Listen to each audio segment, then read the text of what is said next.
Son cœur n'est pas dur. Son cœur n'est pas condamnatoire. Jésus a dit lui-même, je ne suis pas venu pour juger, je suis venu pour sauver. Réalise ce matin que tu ne fais pas face à un doigt accusateur, mais à des bras d'amour grands ouverts pour toi. Bonjour la chapelle. Une joie d'être avec vous ce matin.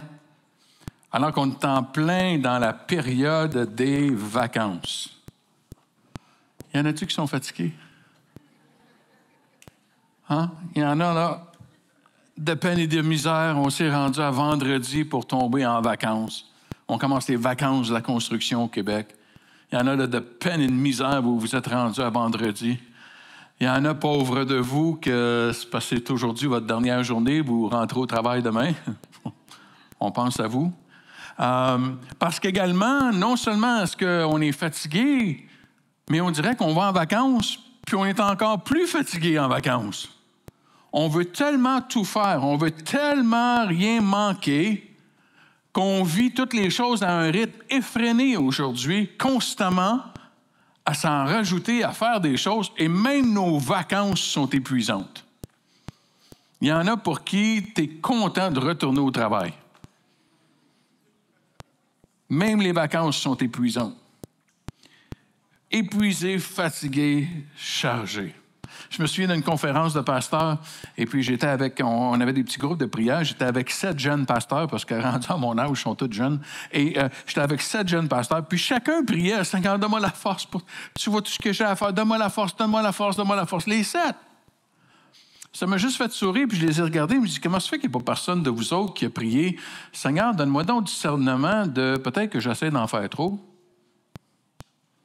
d'accepter mes limites, donne-moi le discernement de choisir ce que j'ai à faire. Personne ne faisait ça. C'était encore plus, encore plus.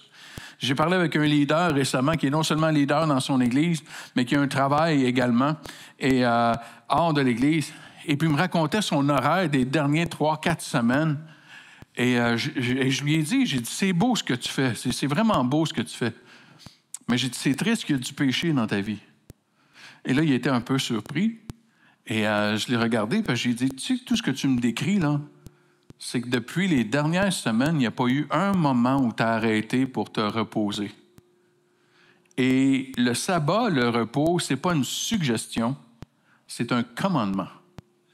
De besoin de se reposer en tant qu'être humain. Qu'est-ce que je fais quand je suis rendu, je suis fatigué, je suis chargé, je suis épuisé? Jésus m'invite à venir à lui. Il dit, viens à moi. Dans Matthieu 11, on lit le texte suivant. Venez à moi, vous tous qui êtes fatigués et chargés, et je vous donnerai du repos. Prenez mon joug sur vous et recevez mes instructions, car je suis doux et humble de cœur, et vous trouverez du repos pour vos âmes. Car mon joug est doux et mon fardeau est léger. Qui peut venir à Jésus, premièrement? Vous tous. Vous tous. Fatigués, chargés, épuisés, vous tous. Tu vois, toute personne est le bienvenu à Jésus. Toute personne. Tu dis, ouais, mais attends une minute, là.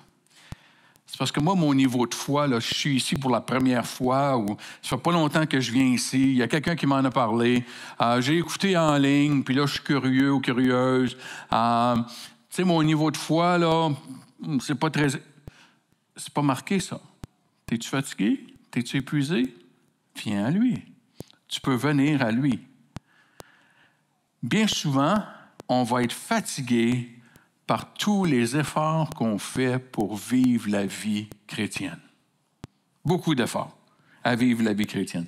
On fait des efforts pour changer nos comportements, se sortir de nos mauvaises habitudes, se sortir de nos dépendances. On fait des efforts pour changer notre caractère, changer notre tempérament. Oh Dieu, les fruits de l'esprit. On fait plein d'efforts. Et souvent, on a le sentiment, et pas juste le sentiment, des fois c'est la réalité, hein? Il n'y a rien qui change. Je suis le seul à vivre ça, c'est bon? Oui. On fait toutes sortes d'efforts pour changer, puis il n'y a rien qui change. On retombe dans les mêmes habitudes, on retombe dans les mêmes traits de caractère. Et on n'est pas juste fatigué, on devient chargé, ça devient lourd. La vie chrétienne devient lourde et épuisante. Le sentiment d'être constamment sous la condamnation et sur l'échec. Le sentiment qu'on comprend tellement l'apôtre Paul qui a écrit dans Romains 7, « Les choses que je veux faire, je ne les fais pas. Les choses que je ne veux pas faire, je les fais. Qui me délivrera? » Et c'est exactement comme on se sent parfois dans la vie chrétienne. C'est lourd, c'est chargé, on a l'impression qu'il n'y a rien qui change, on fait plein d'efforts. Et malgré ça, il n'y a pas de changement. Je me souviens d'avoir dit à Jésus à un moment donné, « Seigneur, j'abdique. Je ne suis pas capable de vivre la vie chrétienne. Je sais que tu m'appelles, là, mais la vie chrétienne, je ne suis pas capable. C'est trop élevé, les standards, je n'y arrive pas. Hein? Mon humanité est trop dans les jambes, puis j'y arrive pas. » Et le Seigneur m'a juste dit, « Mais Daniel, je t'ai pas dit que tu allais faire ça tout seul. J'étais là pour t'aider. » Ah! Ça a changé un peu ma perception. Qu'il était là pour m'aider. Parce que trop souvent, on a l'idée qu'il faut être à la hauteur pour venir à Jésus. Tu comprends qu'il y a des gens qui ne sont pas ici aujourd'hui là, à cause de ce qu'ils ont fait hier soir. Et ils ne sont pas ici ce matin, ils ne sont pas venus parce qu'ils ont fait des choses hier soir, puis ils se sentent sales, ils ne se sentent pas à la hauteur, puis ils ont dit « Je ne peux pas aller à l'église dans un état comme ça. » Quand tu es dans l'idée qu'il faut que tu changes pour pouvoir venir à Jésus, il faut que tu sois propre pour venir à Jésus. Quand tu sembles comprendre qu'il faut que tu fasses toutes sortes d'efforts pour être à la hauteur de venir à Jésus, tu es tombé dans la religion. Tu n'es pas dans la grâce. Tu es tombé dans la religion. Parce que Jésus nous appelle à venir à lui, tel qu'on est. C'est comme se dire, je vais me mettre en forme pour aller au gym. Quand je vais être en shape, là, je vais aller au gym. C'est comme se dire, je vais passer l'examen, puis après ça, je prendrai le cours. C'est comme laver sa voiture avant d'aller au lave-auto. Mais tu vois, c'est ça qu'on fait avec Jésus. On fait toutes sortes d'efforts pour être à la hauteur pour venir à lui. Mais Jésus nous dit, tu es fatigué, tu es chargé, le poids de tout ce que tu as fait, que tu n'as pas fait, que tu aurais dû faire, que tu n'as pas fait. Viens à moi. Viens à moi. Viens à moi honnêtement. Viens à moi humblement. Viens à moi en vérité. Viens à moi en vérité. Tu sais, longtemps, je regardais Jésus aller, puis je me disais, Seigneur, comment ça se fait qu'il y a des gens, on dirait que tu les ramasses. Hein? On dirait que tu les confrontes. Puis d'autres gens, tu es plein de grâce, puis tu es plein d'amour pour eux autres. Puis c'est souvent des gens qui ne méritaient pas, là. Hein, la Bible nous dit des gens de mauvaise vie. Il y avait des prostituées, il y avait toutes sortes de monde qui vivaient dans le crime, il y avait toutes sortes de choses, des femmes en adultère, plein de gens comme ça. Puis Jésus les accueille. Mais tu vois ce que j'ai compris? C'est que ceux que Jésus confrontait, c'était pas pour leur faire du mal. Mais c'était juste pour qu'ils se réveillent, qu'ils réalisent qu'ils ne pouvaient pas être à la hauteur. Ils ne pouvaient pas être à la hauteur. Même dans leurs œuvres. Ce que Jésus veut accueillir, c'est des gens qui sont vrais, dire « Voici ce que je suis. Voici qui je suis vraiment. » Et il nous promet de nous donner du repos. Vois-tu sa grâce? Tu arrives, le fardeau, il est là, tu es fatigué, tu es épuisé, puis tu viens à moi. Moi, je vais te donner du repos. Moi, je vais te donner du repos. Ce n'est pas une question que tu le mérites ou ne le mérites pas, je vais te le donner. C'est un cadeau que je te fais. Le cadeau de son repos. Pourquoi? Parce qu'au verset 29, il dit ceci. « Prenez mon joug sur vous et recevez mes instructions, car je suis doux et humble de cœur, et vous trouverez du repos pour vos âmes. » Tu vois, le cœur dans la Bible, ça inclut nos émotions. Ça inclut tout notre bagage émotionnel. Dieu a des émotions, Jésus a des émotions, et on a été créés à l'image de Dieu. Donc, on a des émotions. Donc, c'est correct que tu aies des émotions. Ça fait de toi un être humain. Les robots n'ont pas d'émotions. Toi, tu as des émotions parce que tu es un humain créé à l'image de Dieu. Donc, le problème, ce n'est pas les émotions. C'est qu'est-ce que je vais en faire. Mais les émotions, c'est un droit, c'est un privilège que Dieu m'a donné. Mais dans la Bible, le cœur, ce n'est pas juste le lieu des émotions, mais c'est aussi l'essence, le centre de l'humain. C'est de là que tout va émerger. C'est pour cela que Salomon a écrit dans Proverbe 4, « Garde ton cœur plus que toute autre chose, car de lui viennent les sources de la vie. » Ça vient de ton cœur. Jésus va le dire comme ceci dans Luc 6. « L'homme bon tire de bonnes choses du bon trésor de son cœur, et le méchant tire de mauvaises choses du mauvais trésor, de son mauvais trésor, car c'est de l'abondance du cœur que la bouche parle. » À partir du cœur que tout émerge, que tout se manifeste chez l'être humain. Et ici, Jésus fait quelque chose, et c'est la seule et unique fois où Jésus va le faire. C'est que Jésus nous laisse entrer dans son intimité et il nous ouvre la porte de son cœur. Et il nous dit, voici de quoi mon cœur est fait. Voici à quoi ressemble mon cœur. Les autres fois, dans les évangiles, tu vois la manifestation de son cœur. Mais ici, Jésus révèle, la seule et unique fois, il révèle son cœur. Il ouvre la porte. Et qu'est-ce qu'il nous dévoile de son cœur? Que son cœur est doux et humble. Doux et humble. Un cœur doux et humble.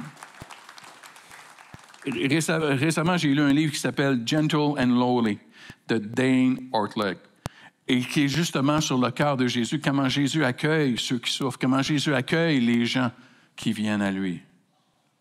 Quand je suis fatigué, chargé, par mes fautes, mes erreurs, mes manquements, mes efforts en vain, je peux venir à lui parce que premièrement, son cœur, il est doux. Le cœur de Jésus est fondamentalement doux. Il n'y a pas un cœur dur. Il n'y a pas un cœur condamnatoire. Il n'y a pas un cœur impatient et exaspéré. As-tu l'impression des fois que quand tu viens devant Dieu, Dieu il se dit « Ah, pas encore lui. » Y a-tu juste moi qui entends ça? Ouais. Ah, pas encore lui. Ah, pas encore la même affaire. Hey, quand est-ce qu'il va comprendre? Ah, il n'est pas vite. Je te le dis, il n'est pas vite. Hein? Non, son cœur, il est doux. Son cœur, il est doux. Il y a un cœur qui est doux. Il est le plus grand expert à comprendre l'être humain. Il comprend notre nature humaine imparfaite. Parce que, comme c'est écrit, il a été tenté en toutes choses. Il n'a pas péché.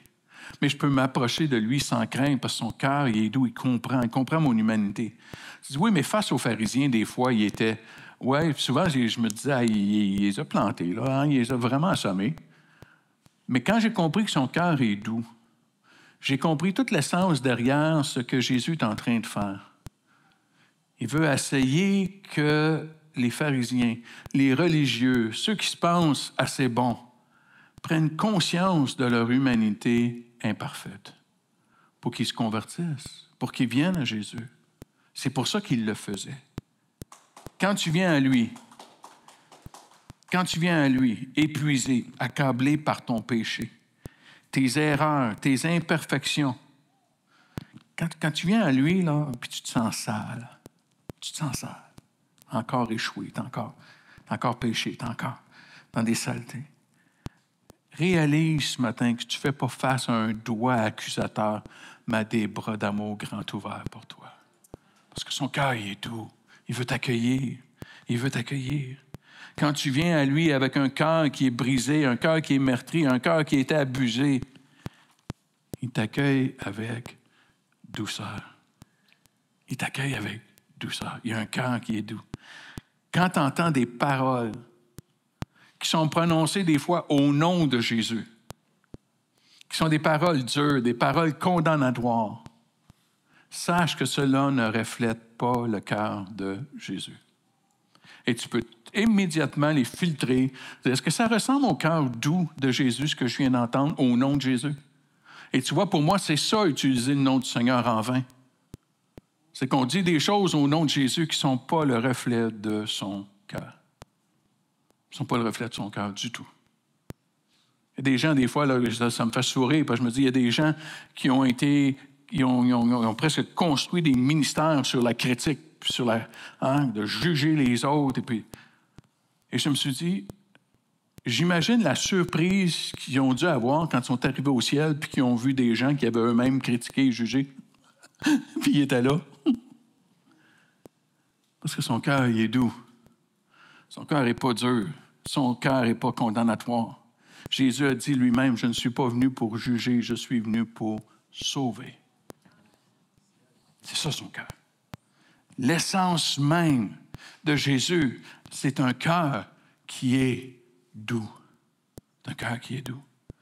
Mais non seulement est-ce que c'est un cœur qui est doux, c'est un cœur qui est humble. C'est un cœur qui est humble. L'humain a un penchant vers l'orgueil.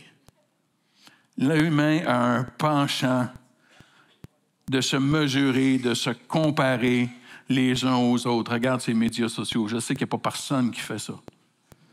Puis je sais qu'il n'y a pas aucun prédicateur qui m'écoute en ligne, puis prédicateur ici qui ne va pas voir combien est-ce que de personnes qui ont écouté son message, puis comparer avec d'autres prédicateurs pour voir combien de personnes qui ont écouté. Je sais qu'il n'y a pas personne qui fait ça ici.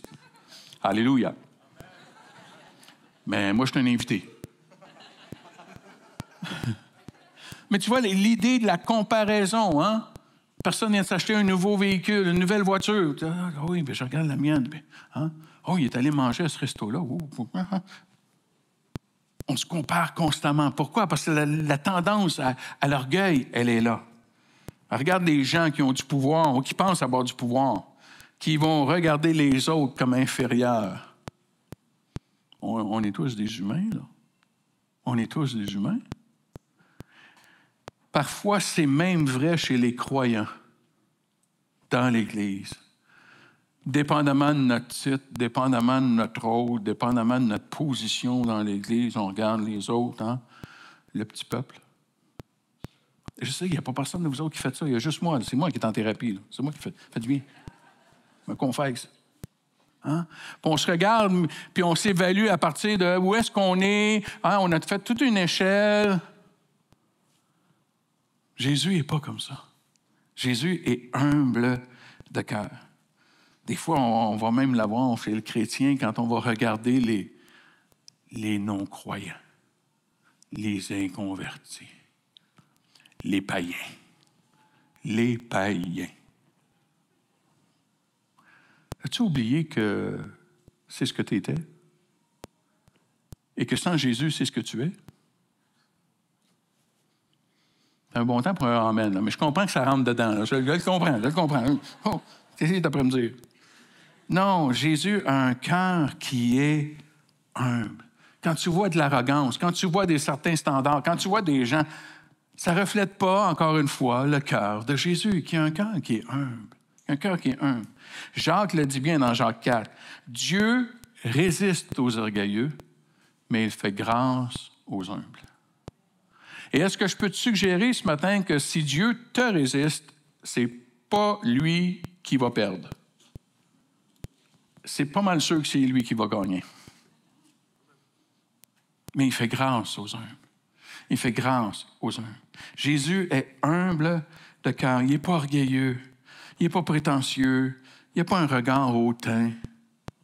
Il n'est pas comme ça. Il a un cœur qui est humble. Ça veut dire qu'il a un cœur qui est accessible, qui est approchable. Tu n'as pas besoin de passer par tout un réseau de contacts. Puis Non, tu peux juste venir à lui directement. On le voit à tellement de reprises dans les évangiles où des gens de mauvaise vie, des gens qui ne sont pas à la hauteur vont s'approcher de lui. Et Jésus les accueille parce que Jésus est accessible. Jésus est au milieu d'eux, il marche avec eux et il est accessible. Il est facile d'accès. Tu ne seras pas jugé, tu ne seras pas condamné, tu ne seras pas méprisé quand tu vas t'approcher du cœur de Jésus. C'est pas comme ça qu'il va te recevoir. Contrairement aux dirigeants qui pensent être puissants dans ce monde, le roi des rois de tout l'univers est humble de cœur. Il est humble de cœur. Et tu peux donc t'approcher de lui sans crainte ni peur. Son cœur, il est doux. Son cœur, il est humble. et son joug est léger. Le verset 30 nous dit, « Car mon joug est doux et mon fardeau est léger. » Prendre son joug, ça veut dire d'abord, il a fait référence plutôt à recevoir ses instructions, à recevoir les principes, les enseignements qu'il nous a laissés. Il nous a laissé plein d'enseignements, plein de principes, pour qu'on puisse vivre la vie en abondance. Puis à un moment donné, Jésus a dit, je vais vous résumer, là. Moi, tout vous résumer ça. Tu vas aimer Dieu, puis tu vas aimer ton prochain comme toi-même. C'est tout. Toute la loi est accomplie dans ces 2 commandements-là. Aimer Dieu de tout ton cœur, de toute ton âme, de toute ta pensée, de toute ta force. Aimer ton prochain comme toi-même. Juste mettre ça en pratique changerait tellement de choses. Changerait tellement de choses d'aimer Dieu, hein? Et de commencer à aimer son prochain. Tu comprendrais qu'on éliminerait beaucoup de souffrance sur cette terre. La souffrance qui n'est pas causée, parce que des fois les gens disent comment ça fait que Dieu permet de la souffrance. C'est parce que le cœur humain est fondamentalement égoïste. Et il y a des gens qui vont s'enrichir sur le dos de d'autres personnes qui vont souffrir. Mais si je mets en pratique le message de Jésus et que j'aime mon prochain, mais que j'aime mon prochain comme moi-même. Je ne sais pas pour toi, là, mais la personne la plus difficile pour moi à aimer, c'est moi-même. Je sais que je suis le seul, encore une fois. Le discours qu'on a envers nous-mêmes, un discours qu'on n'oserait jamais dire à voix haute, un discours qu'on n'oserait jamais dire à quelqu'un d'autre. Hey, on ne pourrait pas parler à quelqu'un de même, voyons donc. Pourquoi que c'est correct quand tu te le fais à toi-même? De t'aimer toi-même, d'aimer les bonnes choses que Dieu a mis en toi, d'aimer ce que tu fais. Juste de commencer à s'aimer soi-même. Jésus dit, commence à mettre ça en pratique. Il y a plein de choses qui vont prendre place. Prendre son joug, c'est aussi de venir marcher avec lui, d'avoir Jésus à nos côtés dans le pèlerinage de la vie. Tu vois, un joug, c'était l'instrument qu'on mettait sur les animaux pour labourer dans les champs, pour tirer des poids, tirer des chariots. Et c'est ce qu'on leur mettait sur les épaules. Et Jésus nous dit, parce que parfois ça pouvait être lourd à porter pour les animaux, ça pouvait être souffrant, ça pouvait les blesser, parce que tellement c'était lourd. Mais Jésus nous dit, lui, son joug est léger, il est doux. Et il nous dit, je vais marcher avec toi. Tu vois, c'est le principe de la synergie. C'est quoi la synergie? C'est quand tu regardes, un cheval peut tirer un certain poids, une certaine charge, mais si tu mets 2 chevaux, c'est pas le double qu'ils vont tirer, c'est 3 fois, 4 fois plus. Parce que 2, ça va être plus que juste 2. Ça va se multiplier. La Bible dit comme ceci, 1 va en faire fuir 1000, mais 2 vont en faire fuir 10 000. C'est ça la synergie. La multiplication qui prend place, parce que là, je ne suis plus tout seul pour marcher. Et Jésus nous dit, viens, je vais marcher avec toi. Viens. Je vais prendre la charge. Prends mon joug. Marche à côté de moi. Viens-t'en, on va tirer ensemble. Viens-t'en. Je vais te donner la force que tu n'as pas pour vivre la vie en abondance. Je vais te donner la force que tu n'as pas pour aimer, la force que tu n'as pas pour pardonner, la force que tu n'as peut-être pas pour avancer. Je vais te la donner. Je vais te la donner. L'amour que tu n'as peut-être pas envers toi-même, je vais te la donner. Seigneur, qu'est-ce que tu aimes en moi? Assez pour donner ta vie à la croix. Je te promets que tu vas être touché, béni par la réponse quand tu vas le prier. De réaliser, comme le psaume 139 a dit, que je suis une créature merveilleuse et mon âme le reconnaît. Je suis juste la créature, là. C'est pas de l'orgueil, je suis juste la créature. La gloire revient au Créateur. Mais je prends conscience de qui je suis. Je prends conscience de toute ma valeur. Je prends conscience à quel point il m'aime. Qui est là pour m'aider, pour vivre dans la vraie liberté, libre de tout joug qui m'écrase, qui viennent m'épuiser. de vivre sous sa grâce. Aussi incompréhensible et grande est sa grâce, il va m'aider à vivre sous cette grâce, à vivre dans cette liberté, que l'amour parfait bannit la crainte. Je ne sais pas pour toi, mais moi, j'en ai besoin à tous les jours, de ressentir cet amour parfait qui bannit toute la crainte, qui ensuite nous donne du courage et de l'audace pour faire des choses, parce qu'on sait qu'on est aimé. On sait qu'on est aimé. Que Dieu connaît la profondeur de ton cœur ce matin. Les désirs les plus profonds. Tu sais, quand tu as trébuché encore une fois, quand tu as chuté encore une fois, puis il y a quelque chose en toi qui dit, Seigneur, c'est tellement pas ce que je veux faire. C'est tellement pas ce que je veux être. Et dans son humilité, il sait exactement ce qu'il y a dans la profondeur de ton cœur. Es-tu fatigué? Es-tu chargé? Viens à lui ce matin. Viens à lui ce matin. Viens à lui. Tu dis, oui, mais tu ne comprends pas. Ma foi est défaillante. Je ne suis pas sûr que je crois. Surtout, je ne comprends pas tout.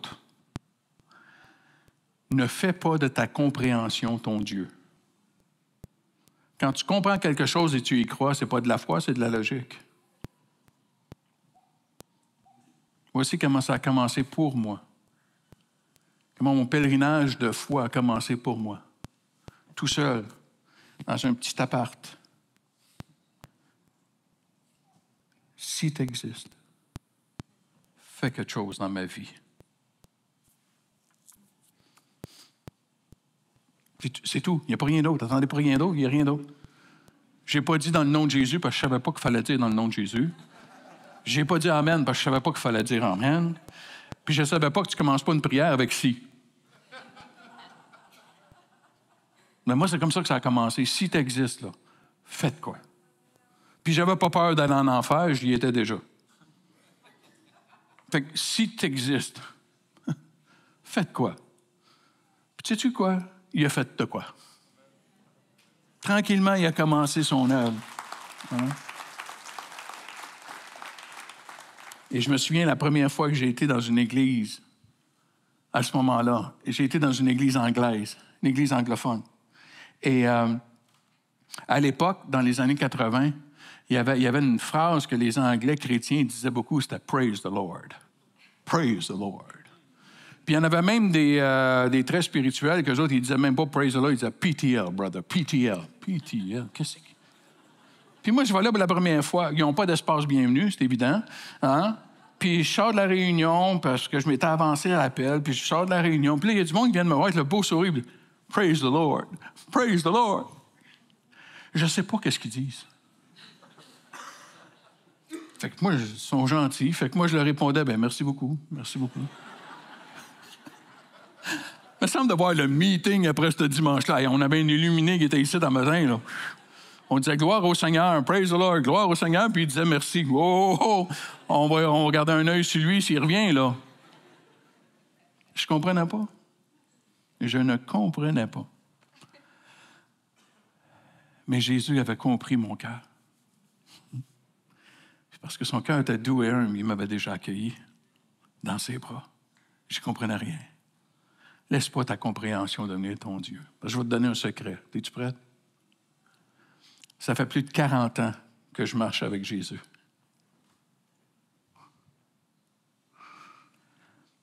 J'ai encore bien de la misère à le comprendre.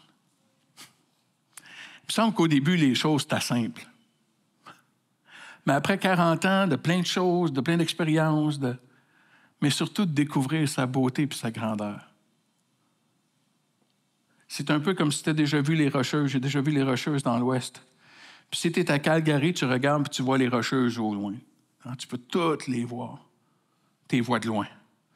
Mais je peux-tu te dire, quand tu arrives à Banff, puis tu es au pied de ces montagnes-là, ils ont une autre allure. Elles sont pas mal plus grandes que qu'est-ce que tu as vu de Calgary. Jésus, il est comme ça. Tu le regardes de loin, tu dis, ouais, j'ai tout compris. Ouais, je comprends Jésus. Approche-toi pour voir. Tu vas voir à quel point il est grand, à quel point il est merveilleux, à quel point il est glorieux, à quel point il est beau.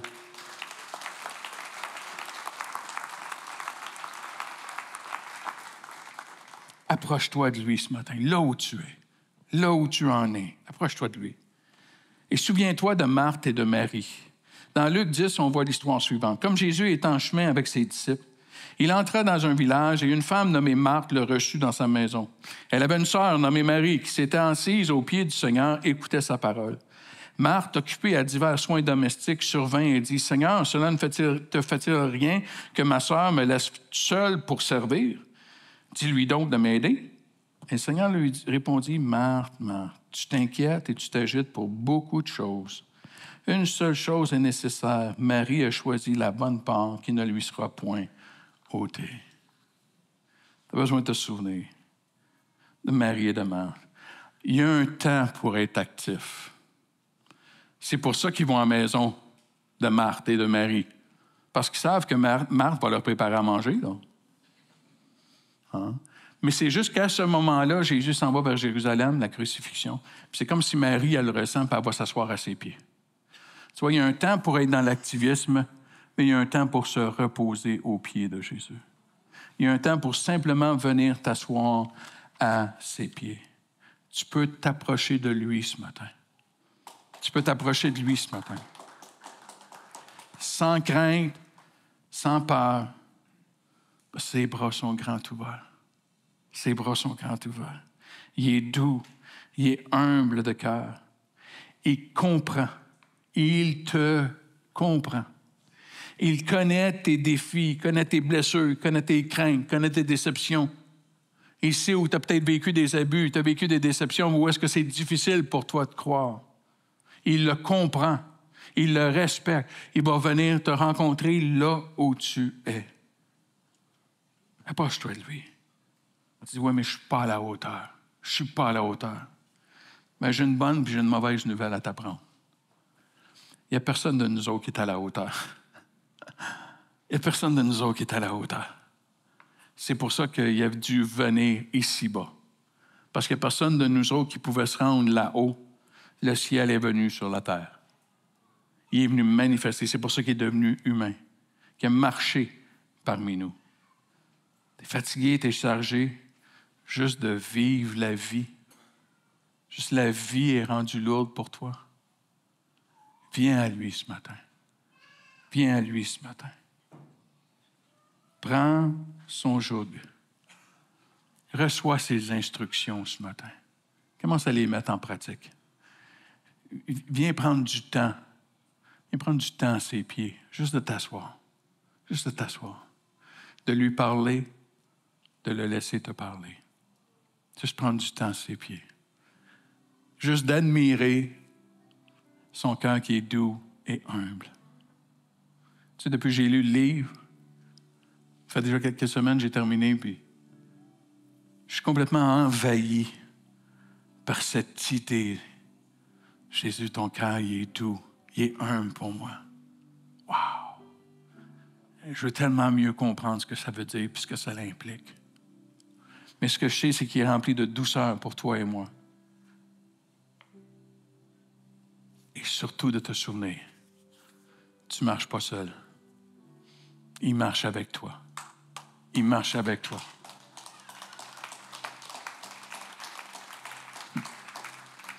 Et tu sais ce qui m'a frappé? C'est pas juste qu'il marche avec moi.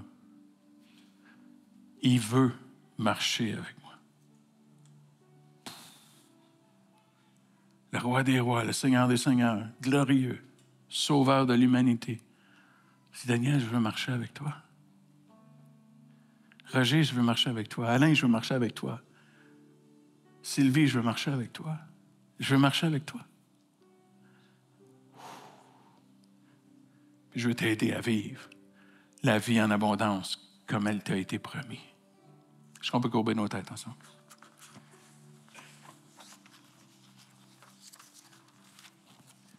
Ton cœur est lourd ce matin. Ton cœur est fatigué. Tu as encore chuté ce week-end. Tu as encore été aux prises avec tes dépendances. Peut-être que c'était juste au niveau de tes pensées. mais ton humanité s'est encore manifestée dans ton tempérament. Tu veux, mais c'est lourd.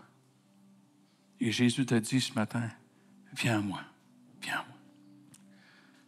Mon cœur y est doux, mon cœur y est humble pour toi.